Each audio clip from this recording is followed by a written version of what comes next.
Welcome to the Gyrl Podcast, the show where purpose meets inspiration. Each week, I sit down with incredible individuals who open up about their real life journeys, the wins, the setbacks, and the lessons in between. Whether you're navigating career moves, entrepreneurship, or personal growth, you're in the right place. I'm Kyra Mitchell Lewis, your host, and I'm so glad you're here. Let's glow up together.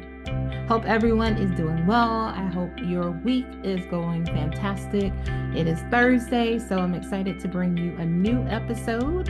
So what are we talking about today, or who are we talking to today? We're talking to Michael Levitt. Michael is a burnout survivor, AI solutions consultant, global thought leader, an HR and wellness therapist, speaker, author, executive coach, and the Breakfast Leadership Show podcast host. So if you are someone who is thinking about culture in your workplace, if you're a professional, if you're a leader, thinking about type of culture that you want to create that is not about burnout, but it is about giving people the opportunity and the place to thrive, I think you'll want to hear what he has to say. So let's get ready to welcome Michael to the show. Welcome back to the Gyrl Podcast. All right, let's welcome Michael to the show. Welcome, Michael. Great to be with you today. Awesome. Well, let's get started by having you tell our audience listening or watching who you are and what you do.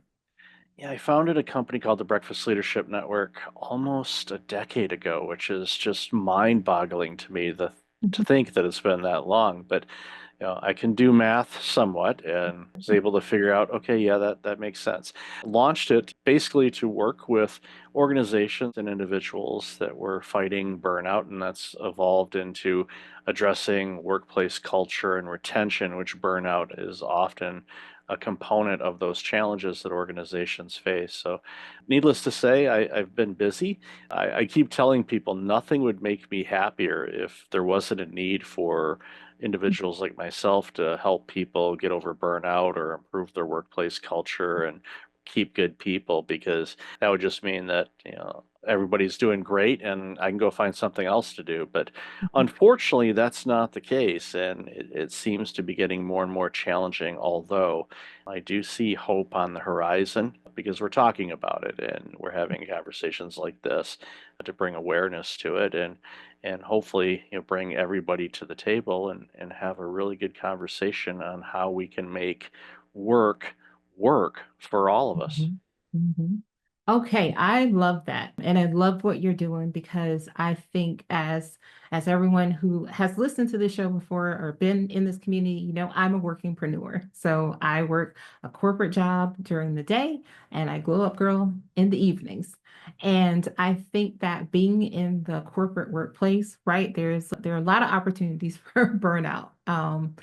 And so I want to start by talking because I just love the whole culture and burnout conversation. So let's start talking about some of the key ingredients for building resilient and a resilient and thriving workplace culture, especially in today's environment, right? A lot of people are hybrid. Some people are still working full-time remote. So can you talk about that?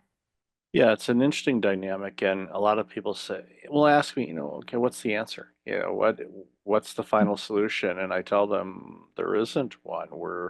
We as humanity continue to evolve, and work and how we do things is different. How we work today is different than how we worked 100 years ago, or even 50 years ago, or even 20 years ago, depending on what type of role you're in.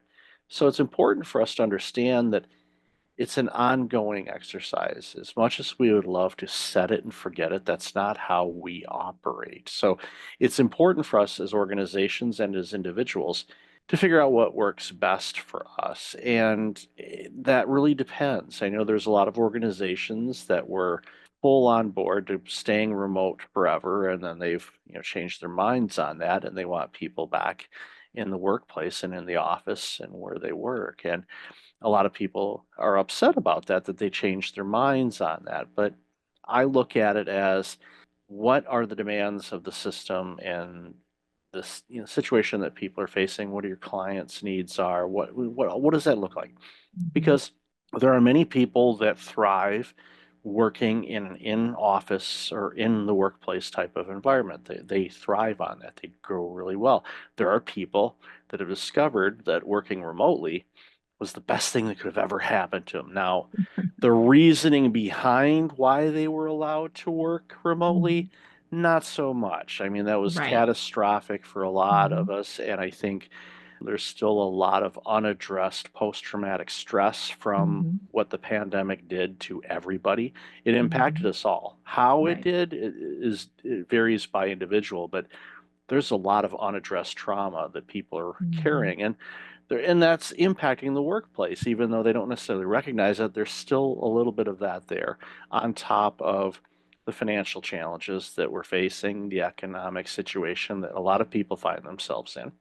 Mhm. And that's and just people realizing, and that's why during the pandemic you started hearing the phrases the great resignation and the Mhm. great reset, because there were a lot of people that were punching Mhm. out and not punching back in again. They were like, I'm Mhm. done working there, because it was kind of a reality check, because the Mhm. way things were working wasn't, and still Mhm. isn't, for many organizations. So that's why you're seeing the retention problems, and you're seeing a lot of different people doing different things. I mean, there are a ton of people I know, clinicians, nurses, that up and left healthcare and said, I'm going to work at Target. Now, that was a Mhm. pretty big pay cut for them, but they went, Mhm. you know what? I don't have to deal with the abuse from the patients or the Mhm. doctors anymore. I'll deal with the patients, the abuse from the customers. I can deal with that. Most of the time, they're going to be okay. They might get the unruly one, but then you call the manager over and they take them away and they deal with it, and you bring up the next customer or you stock Mhm. the shelves. There's a lot to be said for that. But Mhm. getting back to your original question, what I find time and time again, doesn't matter if it's hybrid, fully in person, or fully remote, the key is you have to be intentional as an organization to make sure that your people have all the tools and skills necessary for them to succeed at their job. Everybody says, I just want to make sure everybody has everything they need to do their job. You want them to succeed. If you don't Mhm. want your employees to succeed, I'm telling you, manager, you need mental help.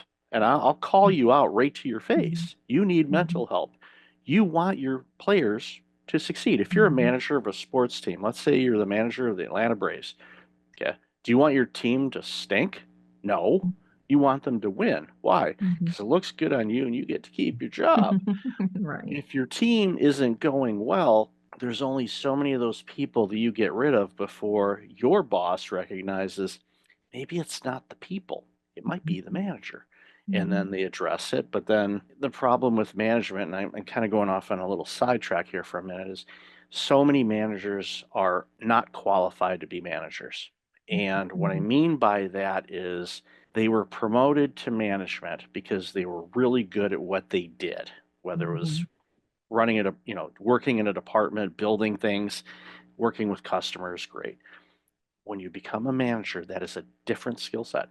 You're Mhm. managing people now. You're not managing the project, you're managing people.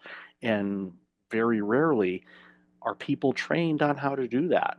Right. And that creates a huge dynamic. And that's one of the biggest things that we see.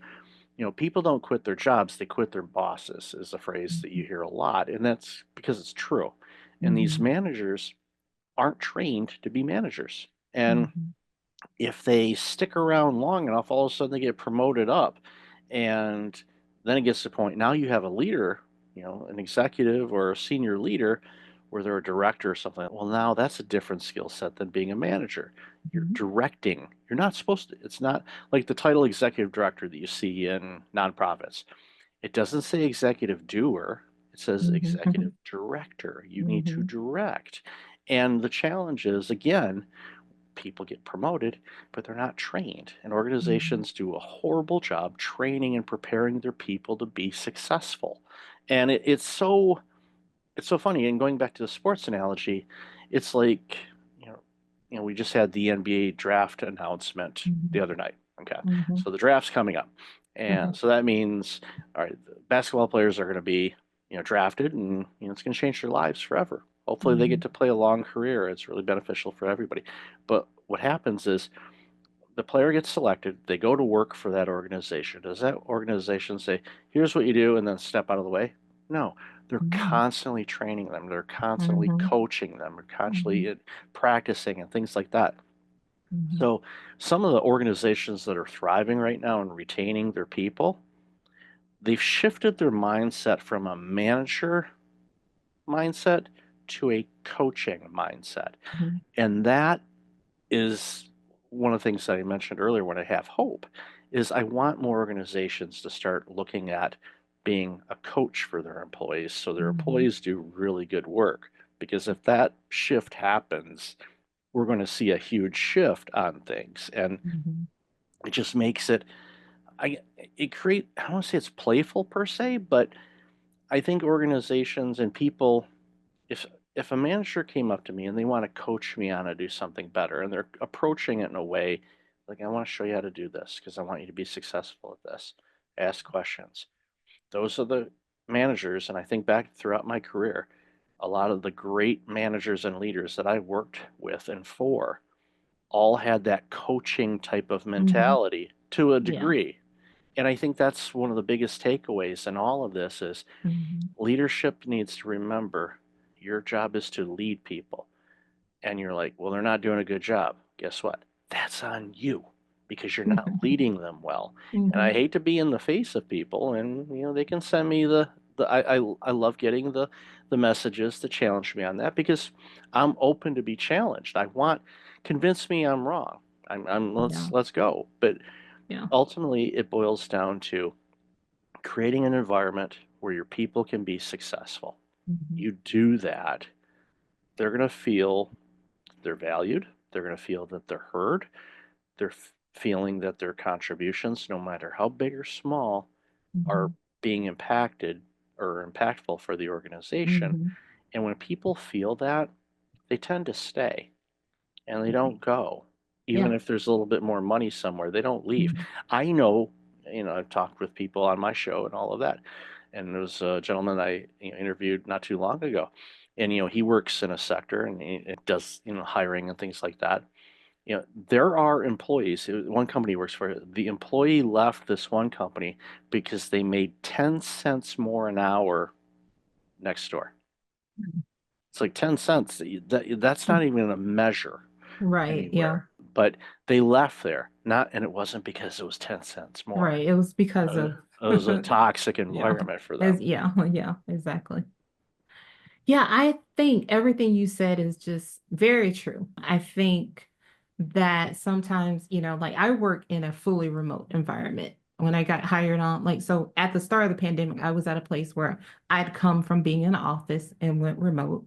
And I was one of those people who during the pandemic realized, wow, like I don't want to go back in the office ever again. Like the freedom of being able to like actually step outside because when I was and I'll just be 100% honest, the environment I left was like a toxic environment. So it was like I was in the office at 7 in the morning. I was there after 8 o'clock at night. So it was like this. I didn't go to lunch. I just ate lunch at my desk and kept working. So but during the pandemic, I realized like, wow, you can actually step outside. I can go for a walk. I can actually use my lunch break and take a walk around my neighborhood and come back refreshed and ready to do the rest of the day. And then, we were getting to that place where they were trying to figure out the return to work and all that. And I was like, yeah, I'm not going to be able to do that. So I started to, search for something different. And so the job, like I said, now is like fully 100% remote. We go into the office like with our teams like 3 times a year. I'm a part of the leadership team, so we have leadership on sites, but it is it's been the best thing for me because I'm like, yeah, I can actually get work done, accomplish things, and show up and do my job and be excited to do my job without sitting in an office. Yeah, one of the things that I saw and got flushed out the argument for remote work because I know a lot of people are not for it, but I think a lot of it. We'll pick on the managers again, and I'm not Uh-huh. singling any of them out, but we'll pick on management because they're the ones that are making these calls about everybody back and Hmm. forth, or Hmm. come back to work and I want to see you. It's a self-confidence issue. there are a lot of managers that have low self-confidence because they don't know how to manage. So they've been fumbling around and they're questioning themselves. So they feel that managing is being able to watch over people and Yes. actually see them. And I've had conversations with managers and they've said, well, I don't trust my people. I said, you don't trust your workers? No. Then we need to get HR in here right now and you need to fire every one of them. And Right. I can't fire them. Why? I need them. They're too good. That's like yeah. Pardon my language, but a phrase that my late father used to say, and edit this out if you need to, is like, that guy is speaking out of both sides of his ass. Because it's like, you're not making any sense. You Right. don't trust them, but you think they're a great employee and They're they need to really stay. good. Yeah, it's Like, like if I had hair, I'd be pulling it out trying to figure that math out. I don't. contradict much. Yeah, exactly. So that again, that's one of the biggest things by it. Now, there are organizations, and I don't want to do a blanket statement here, but there are organizations that yes, it makes a lot of sense for people to be in because of Right. whatever the conditions are. Maybe Mm-hmm. there's customers come in all the time, you're customer facing a little Mm-hmm. bit more, depending Mm-hmm. on what it is.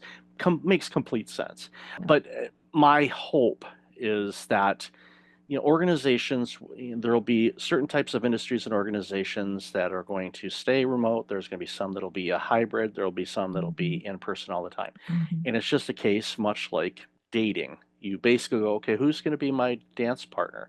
I like the remote dancer. All right, I'm going to go over there. Like in your Mm-hmm. situation, you went, yeah, that's not going to work for me. And you're going to punch out and I'm going to go work for this organization over here because they Mm-hmm. are remote and they've been doing it and they're good.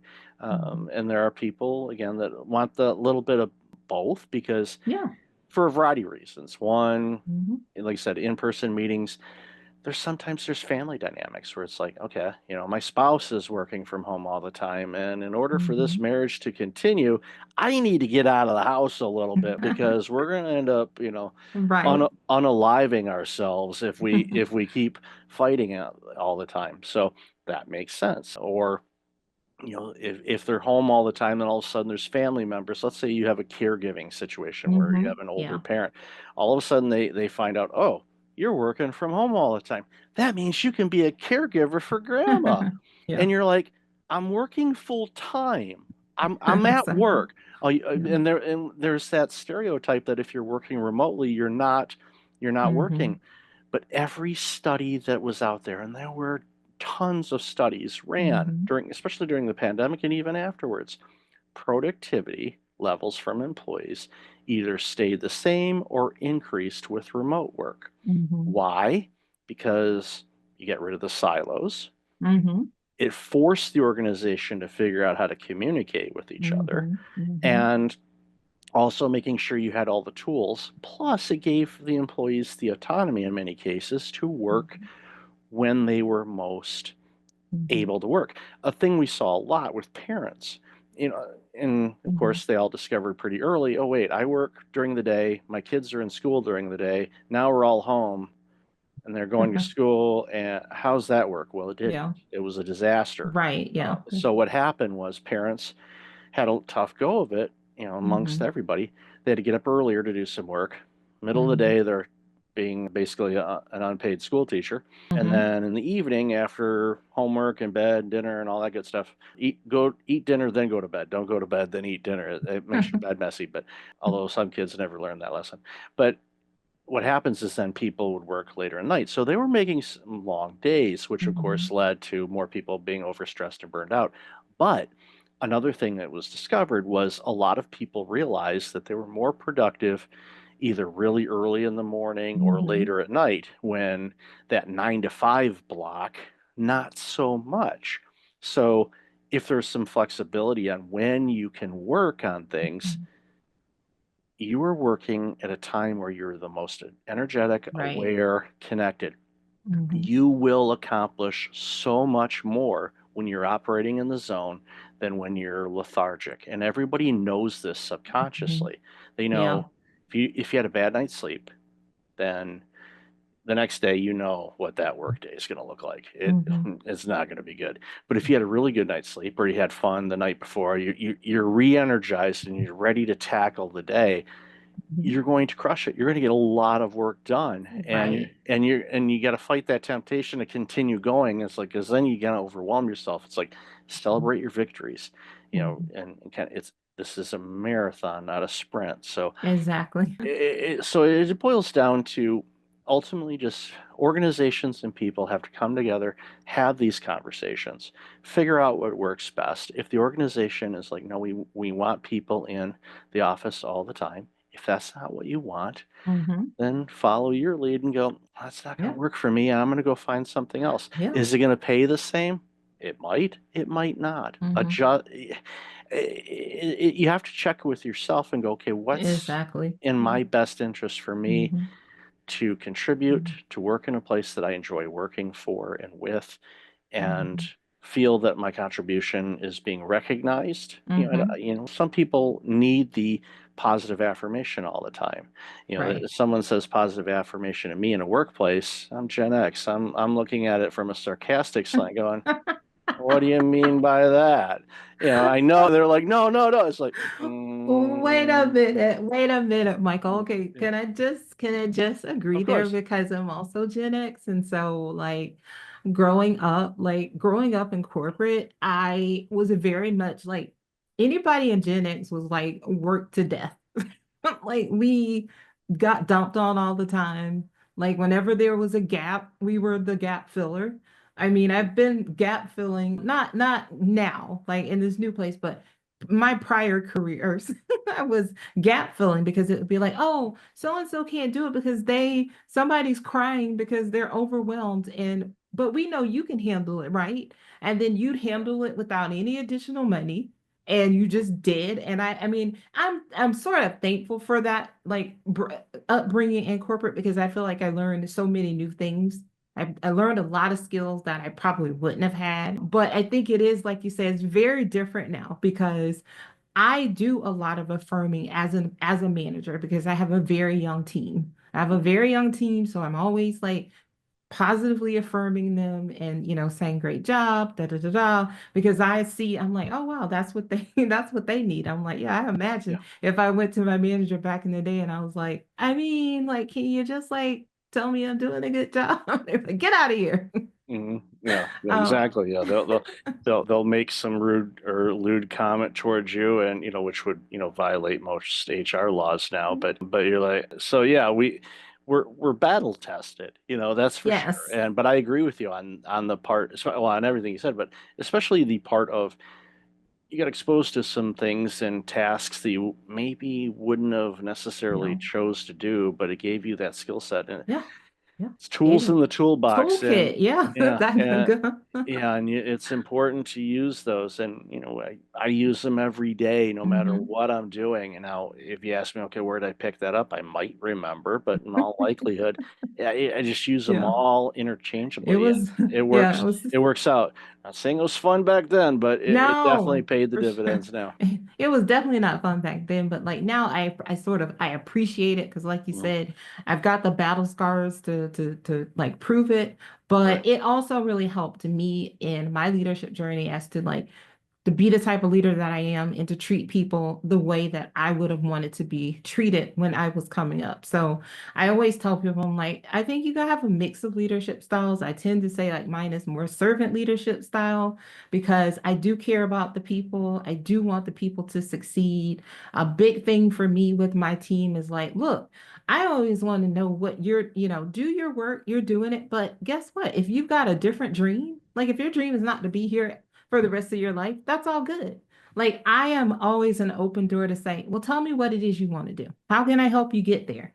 Like that's the door. That's always been my policy because I'm like, I'm not here to thumb anybody down. And I want people to dream. I want them to dream bigger. And if I can't help you accomplish that in this organization, then I'll be your biggest cheerleader and I'll do referral. You can look as long just loop me in, bring me into the conversation. Like that's all I ever asked for. And I feel like, I mean, that is I know sometimes people are like, oh, I mean, that's how you shouldn't lead people like that. I mean, like they're going to Mhm. take advantage. I'm like, well, I think that you have to lead that way, but you also have to hold people accountable. Like Of you course. hold people accountable, and I try to be very direct with my team, as to like with feedback when something's happening. It's like, hey, let me just pull you now and tell you, because I'm not gonna hold it for like a review.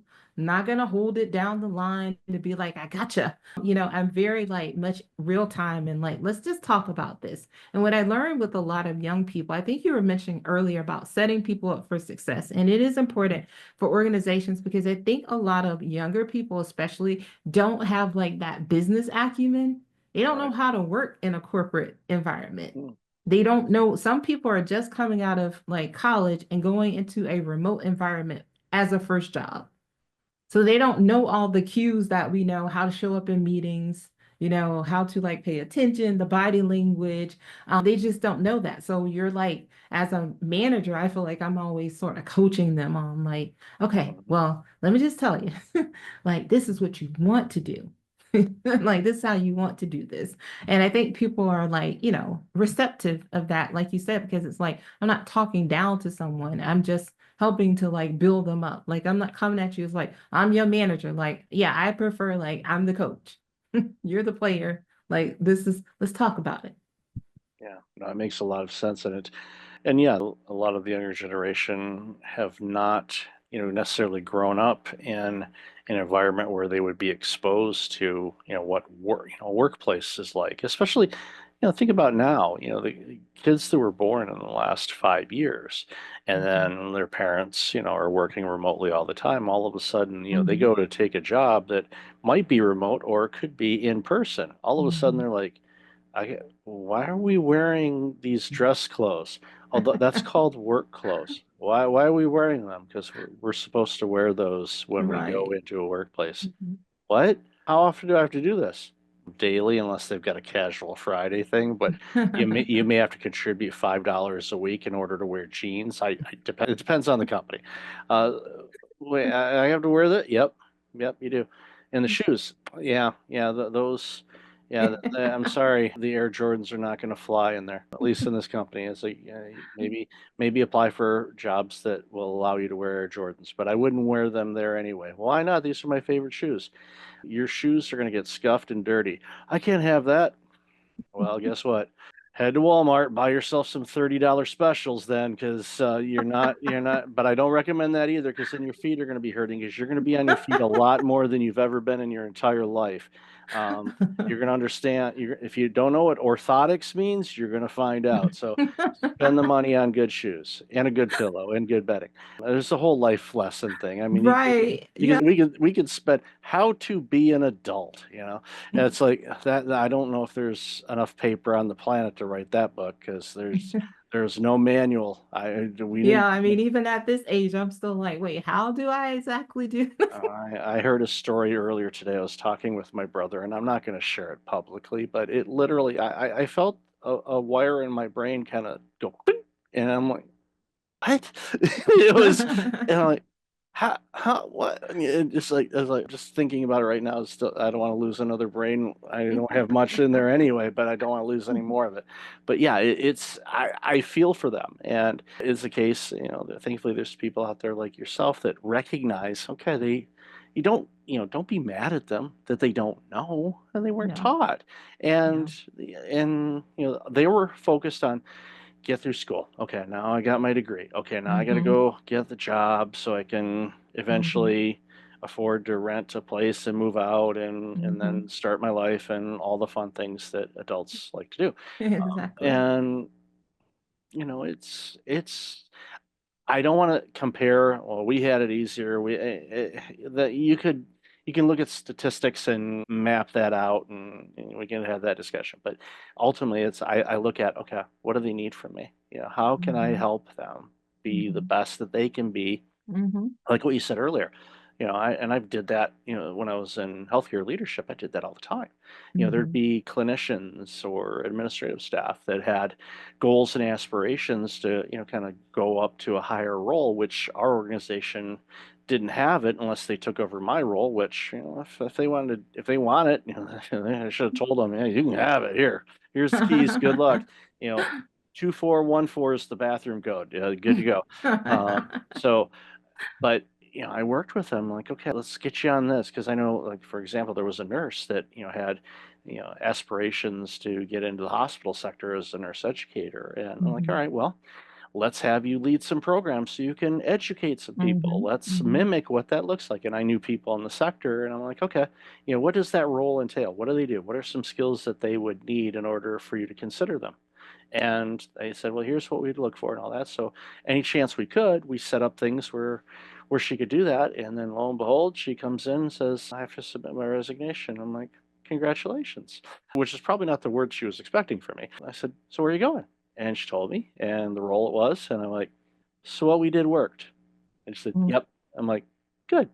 Yeah. And I felt great about it. The rest of the team was quite bad at me because they're like, why are we losing her? Because she wanted to do something bigger and better. She's gonna have a bigger impact doing that than Mhm. the impact she's having here. We'll Mhm. find somebody else to take that role. Don't worry. Yeah. Yeah, I love that. I would like to talk about the connection of between being self-aware and success in the workplace. And I could not agree with you more. Like, how can organizations encourage employees to embrace that? Because I think a lot of people, most people that aren't finding success, they're not really self-aware. Yeah, they are living life on autopilot, unfortunately. Yeah. Or they're hitting the cruise control button and turning it on and they're not controlling. They're just kind of going for the ride and not you even ask people, okay, what are your goals? And just to survive the day, while that is a goal, it's not what does that look like? If that's every day, you're not growing. And I think Mhm. that's a lost opportunity. And a lot of people feel, well, I can't do that because I work for a company. What do you mean? Mhm. You and I just shared stories a little while ago on how we professionally grew while working for a company. Mhm. And that can happen. And I think it's important for us to recognize that those opportunities are there. Even if your company, depending on what you work, maybe you're working on a job where you're in a sector that you're like, this is not the sector for me. I'm just using this as a Mhm. way to earn a living. Okay, good. But if you have desires and aspirations, if you don't, go find some to be the best, find out who you are. And a Mhm. lot of people, again, they don't even know that. They go through autopilot and they're like, I don't have any time to do Mhm. anything. So I asked them, okay, well, how are you spending your time? And they kind of look at me and like, do you track your time? Do you work in an organization where you have to track what you have to do? No. It's like, okay, well, maybe I have an unfair advantage. My first career was in accounting, so we had clients, billable hours. Right. I Yeah. tracked every 15 minutes, and I worked for one firm that billed every 12 minutes.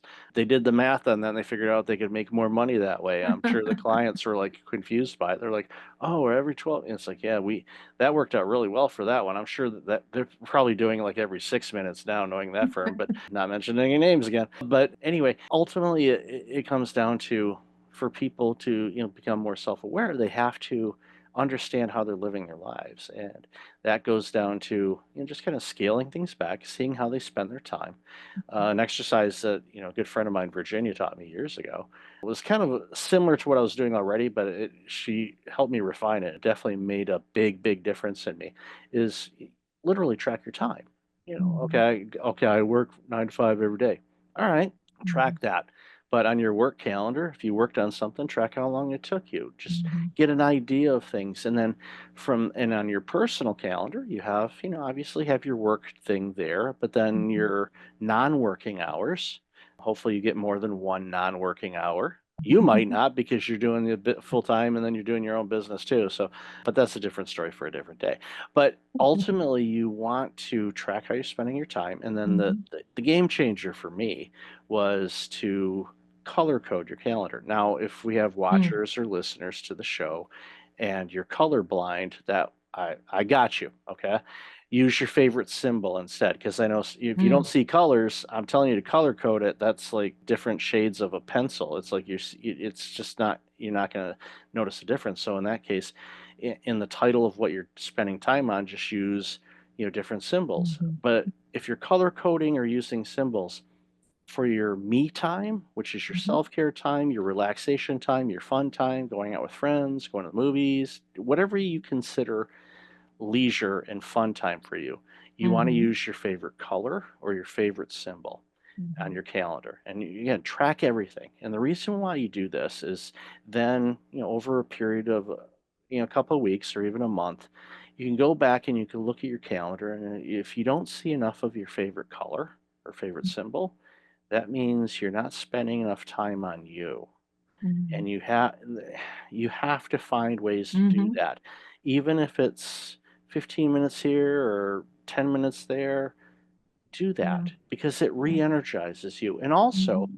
what you'll find, as I did, and I mentioned this earlier with the parents and figuring out, when they were most productive, it's a good way for you to kind of look and see, all right, I'm more productive. This isn't a work setting, but it could be home too. I'm more productive between the hours of 7 a.m. and 11 a.m. For me, for Mm-hmm. example, I'm an early riser. I get up much earlier than that. So I'm Mm-hmm. really productive in the mornings.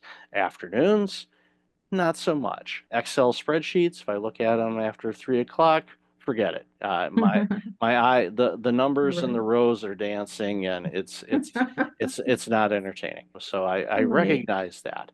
So Mm-hmm. I know, okay, in the morning I can look at that and do analyzing or whatever kind of work I'm doing with a spreadsheet. Mm-hmm. So for it, but everybody's different. So you find out, Right. when Mm-hmm. your prime time is, and then that's when you allocate the work that requires that. And then and again, it's an exercise that takes time to flush out, but eventually what happens is you'll find that you can block certain things during the day Mm-hmm. that you're optimized to work on those kind of things. And when you do that, guess what? You get more done in less time. Mm-hmm. Yeah. And it's just, but everybody's different, so you have to figure Mm-hmm. out, excuse me, for you, what Mm-hmm. makes sense. Yeah. And it also feels like building accountability, right? Overall, like how are you spending your time? You're responsible for finding that time to like pour into yourself. I mean, it's also can be called creating boundaries as well, but it's you're holding yourself accountable to determine. Because like I look at it like we're all adults. Like we all get paid money to come to a job and do a job. And am I saying, like, do I look at my team and think that every minute of the day that somebody's working on the work stuff? No, because I've told them, like, look, I trust you to do your job. If you need to take breaks throughout the day, get up, walk outside. I want you to go walk outside. I want you to walk outside and play with your pup, your pet, whatever. I want you to take a lunch break. I want you to leave this computer and walk away. And but I just want your work to be done. Your work is Mhm. done, we're good. And Yep. you take the time that you need for yourself. And I think something else I'd like to talk about, I mean, I know we started about burnout, right? And I think like I'd like to talk about and get your insights on like burnout as team members and burnout as leaders. Yeah, there's a couple variances, but a lot of similarities. So we'll start with the team members. It's quite contagious, unfortunately, much like the COVID pandemic was. It's burnout is one of those things where the environment has to be set for that. And okay, what is burnout? Okay, we'll borrow from the World Health Organization's definition of burnout when they issued an ICD code back in 2019, I think it was 2018, 2019, which is interesting because an ICD code is usually reserved for diseases, but they didn't classify burnout as disease. They classified it as an occupational workplace phenomenon. So they're still Hmm. studying it, and they probably got deeper into it, but then they kind of got busy with a particular pandemic, and they're still crawling out from that work. But Mhm. burnout is basically unaddressed prolonged stress, Mhm. and without unaddressed stress, you don't burn out. So you don't go from zero to burnout. You have prolonged stress that happens over a period of time. How long? Depends on the person. Stressful situations at work is typically where you see burnout, where you have, too many hours, you're working too many days in a row, you don't get breaks, you don't have the support you need. Maybe you're short staffed, which is the case for pretty much every organization anymore, and you just are having a tough go of it.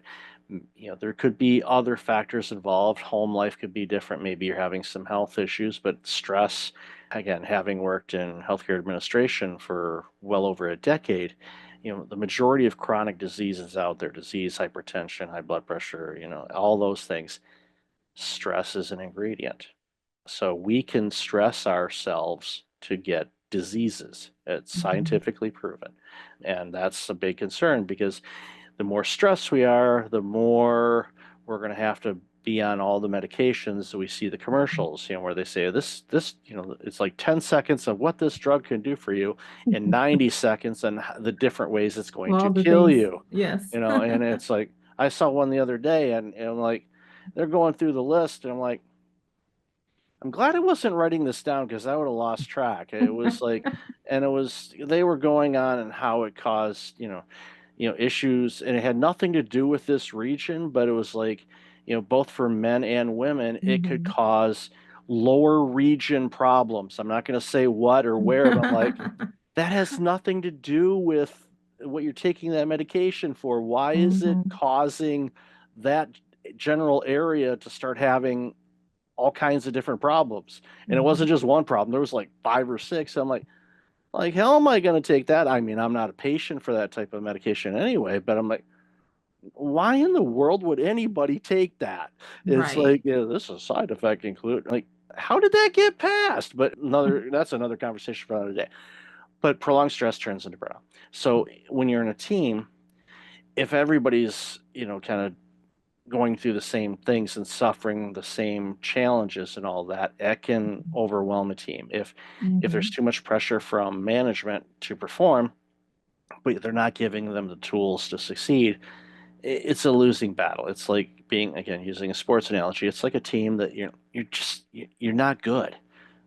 You're just you're not winning, you're not doing well, and it just permeates and it just gets worse and worse, and it just wears on you to this point where you start stressing. And then of course people start missing work, they're having health issues. Again, one of the biggest increases in insurance claims have been mental health claims, because people are just having a really rough go of it because of work, financial issues. 7 out of 10 Americans are under high debt, which that weighs on you big time. Because the thing I like to say is, and I'll do this when I'm speaking at a conference or working with a team, I'll say, okay, show of hands, how many people love paying bills?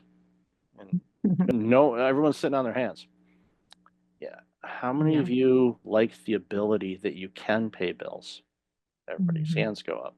And when you have financial stress and you're having financial problems, all of a sudden you might not be able to pay your bills. Been there, done that, not fun. It's degrading and it stresses you and it just permeates. It just gets worse and worse. So you've got that going on for a lot of people too. And then you've got managers that are feeling pressure from their leaders, and their leaders are feeling pressure because it's an ever-changing world. And a stat that I share all the time, just to kind of frame things for people, a couple stats, and 52% is the same answer for both of these stats, which I found kind of ironic. So the first one is 52% of the Fortune 500 companies from the year 2000 are gone. Gone. They no longer exist. So over half of the Fortune 500, the biggest, richest companies on the planet, gone in a quarter century. 52% of all online businesses that were launched at 2020 are gone. So your boss, your company, from an employee standpoint, you may not recognize this because they're not filtering it down to you, or they're not saying it, but the rumors are saying these, but they're not being clear cut, it is really tough out there for businesses, and has been for a long time. And the current climate, and not going into politics or any debate on that or discussion on that, but I think we can all agree it is very challenging for companies right now because of cost of things, people, customers aren't, they don't have enough money to buy everything, so they're scaling back and they're not buying as much. So you have this flow of things and it's just piling on. So leaders are feeling stressed and overwhelmed and burned out because the external things, and that's the key thing, we tend to get so stressed out about things we have no control over. Yeah, exactly. For sure. And it's hard not to, believe me. I know. I want to put on the Superman cape, even though I'm a Batman fan, but put on the cape and save the world. I I can't because Yeah. it's not, I don't want to say it's not mine to save, but it's like I don't have any impact on it. All I can impact is me and Yes. my self-worth, my self-introspection. Invest in me, become the best Mm-hmm. version of me. Mm-hmm. Do it every day. Figure out what Mm-hmm. that is. Figure out what, what's your, Mm-hmm. how would you feel on your ideal day? What does that look like? What does that taste Mm-hmm. like? What does that feel like? What do you do? I mean, literally map it out. Heck, with AI and video generation, things like that, you could Mm-hmm. probably create a short movie about your ideal day with a cartoon image or maybe even a realistic image of what you look like and create it out and play it out. It's like, this would be my ideal day. It's like, okay, Mm-hmm. good. All right, now design your life to have that happen. Mm-hmm. I can't. Yeah. Yes, you can. Yeah. But what's it going to take? What do you have to do? Do you have to learn a new skill? Do you have to maybe move? Do you have to relocate? Do you have to, well, there's all kinds of different things. They pull out the excuse card. They go, oh, this. No, Mm-hmm. put Mm-hmm. that thing You away. just have to try. Yeah, excuses are procrastination of Mm-hmm. being the best version of you. We Mm-hmm. all need to stop that. Yeah. Become the best version of you, because when you do that, then you'll find that those external things that drive us all crazy don't drive you as crazy. Mm-hmm. And you navigate through challenging times a bit Mm-hmm. easier. I'm not saying there Yeah. won't be challenging times. Yeah. It's called But you're, life. yeah, yeah. But you'll be prepared to deal with them. I Yep. like that. Tell us about Burnout Proof. I wrote Burnout Proof. I was going to release it in early 2020, and then something happened in March of 2020, and we all got sent home. Mm-hmm. And I paused the release because I'm like, I want to see what happens here. And I was mistaken in this. I thought that if everybody was sent home, Mm-hmm. that the burnout would ease and reduce. I was actually thinking, okay, it looks like I'm gonna have to go get a job because, and like this, I'm gonna be out of work because nobody's burned out anymore. Boo hoo! No, I'd be thrilled. Believe me, I would jump Mm-hmm. as high as I can jump, which is not very high, but I would still jump and joy because I I want people to be healthy because when people are Mm-hmm. healthy, Mm-hmm. they're healthier at work, their relationships are better. Um, People make better products and services, which you and I and everybody watching and listening get. And when people are burned out, the stuff we're buying today and getting from services or things is not as good as it could be. Mm-hmm. And that's because society is, facing high stress and have been for quite some time, and it's unaddressed. And organizations and people, both, we can't say, well, the bosses need, no, it's all of us. We all have to come together and figure out what can we do to make this work a little bit more, what's the word I'm looking for? Approachable, maybe, where we don't dread the Mondays and we don't have Yeah. to, buy, you know, bulk bottles of Tums from Sam's Club or Costco Mm-hmm. because we're just Yeah. eating those bad boys like candy. It's like, that's not good for you. But, it's people are just overly stressed. So I added a chapter, later on, and I released it later in the year on the pandemic. And it was, my observations, because what happened was, people got more stressed because there was this Mm-hmm. stress of being away and working remotely and not knowing how to use all these tools. And are we going back to work? And then, by the way, there was millions of people who were dying too. There Mm-hmm. was, not to diminish that at all. Yeah. So there was just a lot going on, and it just amplified it. And then the dynamics of get back to work. We're going to stay remote, and just the uncertainty of everything. Mm-hmm. And it's been one hit after another. It's like, 2020 gave us what it did, and then 21 was a little bit better, and then 22, 23, the economy started to tank, and then, there's global conflict in a variety of different places. And Mm-hmm. then in the US, an election that was, polarizing, much Mm-hmm. like the, last handful of elections. It's been a Mm-hmm. while since we've had an absolute blowout of an election. I Yeah. kind of wish we did. I don't, Yeah. like I said, I stay away from politics completely, but it would, I would be happy if we had like a blowout and someone dramatically win, because that means we are a little bit more in unison on Mm-hmm. things. But will I see that again? I don't know. Who knows? Yeah. But at the end of the day, things got more stress. So I wrote Yeah. Burnout Proof just to just basically to give a quick snapshot. Here's what burnout is. Here's the signs. Here's the steps to get back to a normalish state. Mm-hmm. Mm-hmm. The deeper work is figuring out why you burned out in the first place. And that's a Mm-hmm. place a lot of people want to go to. And I get it. And that Yeah. can be digging through some very uneasy memories and Mm-hmm. times and all of that. And I get that. I know. I mean, it's not easy to look within, but my suggestion is if you want to do that work, then one, work with a therapist if at all possible. But secondly, approach it with a childlike curiosity instead of beating yourself up. Oh, Mm-hmm. I burned out because I did this. I was such an idiot for doing this. Don't negative talk yourself ever. Just, you're doing the best you can. But when you're looking back and go, okay, why was it important for me to work those many hours for that company? But approach it from a curiosity, like you were 5 years old. Why do you do that? And hopefully those answers will come in and you'll realize, okay, yes, the choices I made were not the best, but I can choose differently next time. I have those tools now to Mm-hmm. recognize that that's not right for me, just like you did when you Mm-hmm. realized, yeah, I don't want to go back in that office. So Yeah. I'm going to leave and go find someplace else. That was work you did. You Mm-hmm. understood it. You recognized for your own well-being the setup that you have is better for you. And you did the things you need to do to make that happen. And guess what? Everybody can do that. Is it going to be easy? Maybe, maybe not. But who's nobody is more worth it than you are. You Exactly. take care of yourself first.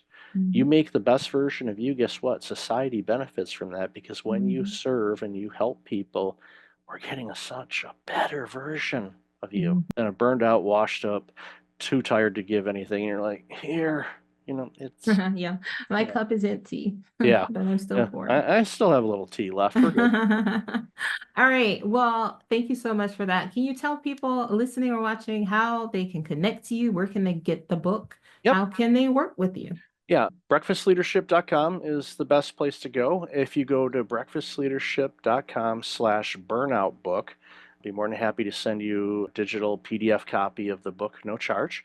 If you want to buy it, you can go buy it on Amazon. But for me, I want people to read this. It's a quick book. It's not Tim Ferriss' Tool of Titans, 8 million pages book. It's under 100 pages, and that's intentional because if you're burned Mhm. out, I'm gonna say, okay, here's a 300-page book. Are you gonna read No. it? Nope. Nope. If it's under 100 pages, will you at least start to? Maybe. And then you can skim through it and find, what you need out of it. But, my hope is to help people just get a little bit better because we all benefit from society. So breakfastleadership.com/burnout book and just give me your name and email. I don't need the birth names of your kids or blood type or anything like that. I'll send you the book and a couple of resources. And I don't tend to bug people on email unless I'm sending them something if they want to sign up to an email list. Awesome. But Mhm. I don't do a ton of that. I keep getting yelled at by the same person, Virginia, that I should. Here you, Virginia. I get to it. I got other things I'm doing. There's a lot of people burned out. Let me do them first. But that's a good way. I'm on most of the social media places. LinkedIn is usually the one where you can find me the most, but I'm on Instagram, a little bit on TikTok, and other places as well. So yeah, happy to have a chat with people and just bounce ideas off of each other to figure out anything that I can help people in humanity not be burned out and improve their workplace. I'm all for it. Awesome. All right. I love that. Okay. We're going to go into three things with Michael. I'm going to ask you three questions. It just helps our audience get to know you better. So, my first one is a two-part question. Okay. How do you start and end the day? I start the day by waking up and I end it by going to sleep. No, I'm kidding. A little bit more than that.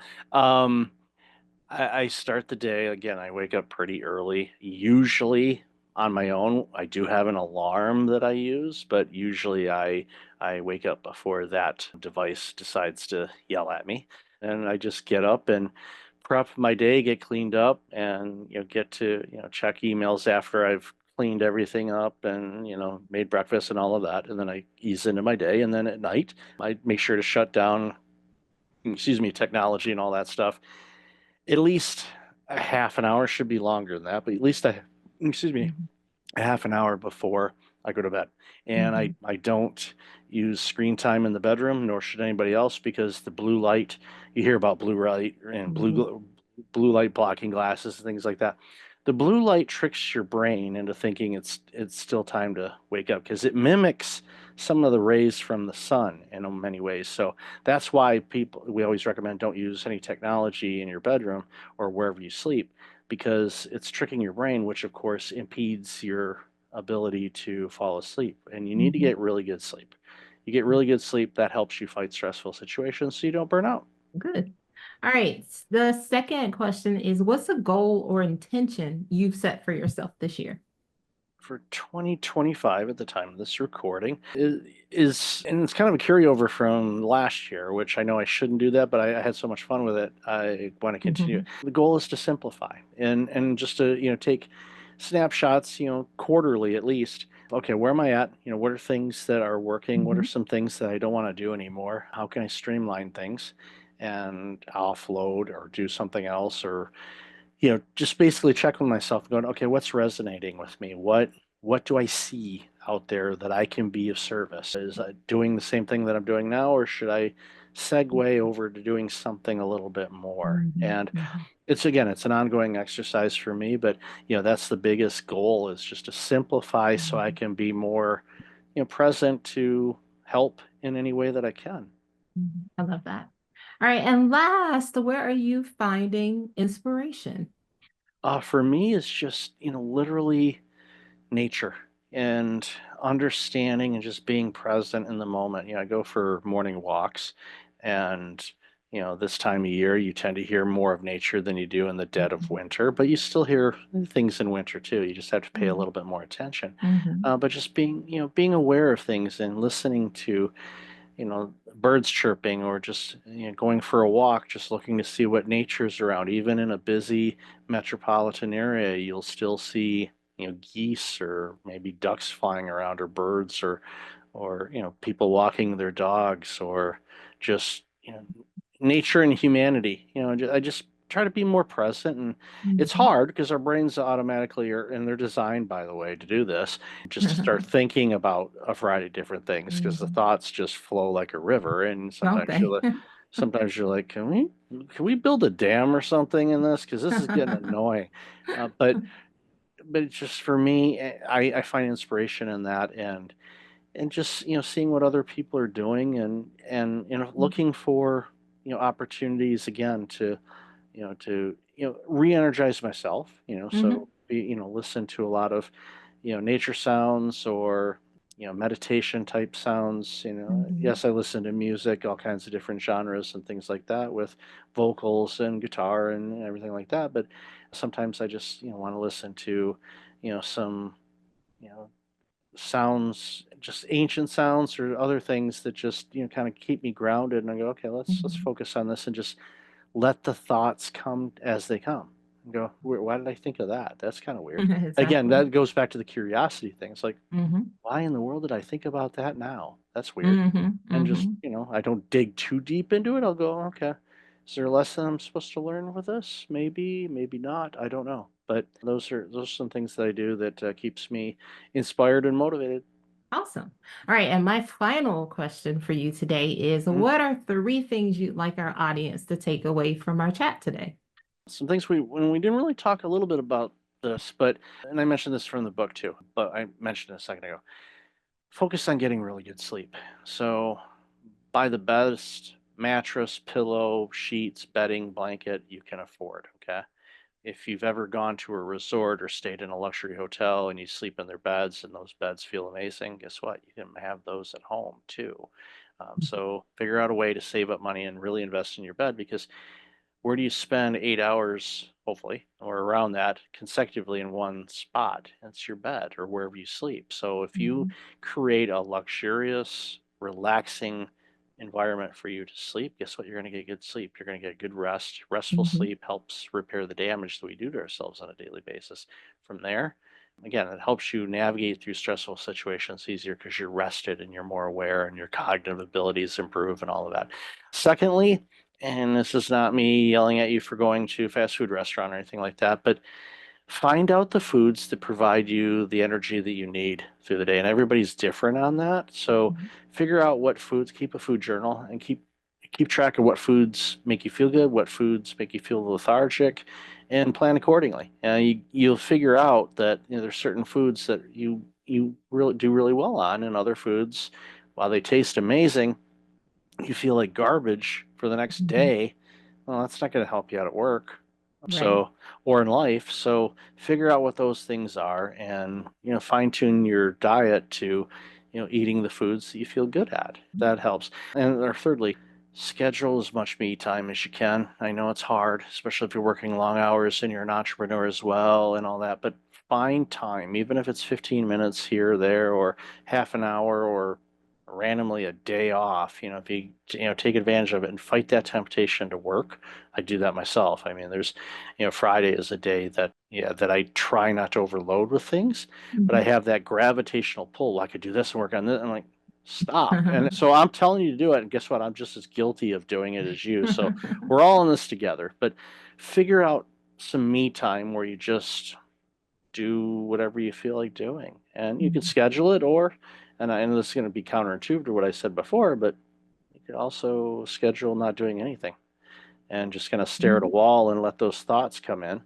Might be scary, so be prepared. But also, something if you're relaxed and rested, you might get some insights or ideas of Mhm. something that might be a future career, future opportunity, or who knows, anything. Mhm. But if you don't sit down long enough to think, well, those thoughts might come, but you're going to miss them because you're too busy Mhm. focusing on something else. Yep, I love those. I think those are all great insights, and you're so true about all three of those things. I think they are spot on. Well, Michael, thank you so much for Thank you. taking time and sharing with this community today. You can always come back to see us in the future. Thank you so much for your time today. Awesome. All right. Well, let's thank Michael again for joining us today. And what about those great tips? I mean, burnout is real, and looking to build a culture where there is no burnout or where people feel like they have options is so important. I think he gave us a lot of great tips and insights that we can use today. But I really love the three takeaways. So making sure you're getting the right sleep, making sure you're eating the right foods, and also making sure that you take time for yourself is so important. Like just like him, I try to do the same thing as a workingpreneur. Definitely trying to work on all three of those. All right, so make sure you check out the show notes if you want to learn how to get in touch with Michael, learn more about what he's doing, and get that free book. So make sure you take him up on that offer. All right, if you'd like to learn more about Glow Up Girl, you can visit glowupgirl.com. If you love this podcast, which I hope you do, you can sign up for our newsletter. There you can gain more insights, more tools, and more resources that help elevate your glow up. All right, if you aren't watching this and you're listening, you should check us out on YouTube. If you haven't, we are at Glow Up Girl. So go there, subscribe, like, leave a comment, do all the things. And also would love a review if you're on a platform where you can do that.